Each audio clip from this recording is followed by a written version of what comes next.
तो जिसकी अक्सरियत होगी उसकी हुकूमत बन जाएगी, अवाम तो खुश नजर आएगी।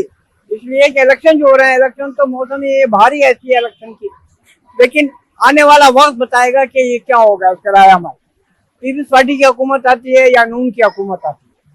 अगर कोई हुकूमत आने से पहले कोई काम करता है तो उसको बेनिफिट जाना चाहिए, जो हुकूमत में आने के बाद करेगा उसको भी बेनिफिट जाना चाहिए। अवाम का जोश खरोश तो यही है ना कि उन्होंने तो पता है इलेक्शन हो रहा है, उन्होंने जोश खरोश अपना दिखाना है। इलेक्शन के बारे में जो अच्छा लीडर आ जाए, अल्लाह करे तो वो उनका अच्छा हो जाए, ठीक है, आवाम के लिए बहुत अच्छा हो जाए। यानी कि कश्मीर में माशाल्लाह इस टाइम पे बहुत खुश है, और कश्मीर जो है वाज़े तौर पे बड़ी खुश है माशाल्लाह, और हमारी आवाम भी बहुत, और इनका मतलब है अच्छा मुस्लिम हो, अल्लाह करे कि इनके साथ आवाम चल रही है, बहुत खुश है आवाम, बहुत जोश है, बहुत जोरे जोरे जोश है माशाल्लाह। उनका अच्छा लीडर आ जाए, बहुत अच्छा शोर है, मतलब अच्छा जज्बा है उनका माशाल्लाह। कश्मीर में इलेक्शन हो चुके हैं और आवाम बड़ी खुश नज़र आ रही है, और क्योंकि उनके हाथ में रही दही इस्तेमाल किया है और अभी वो मुतमईन है।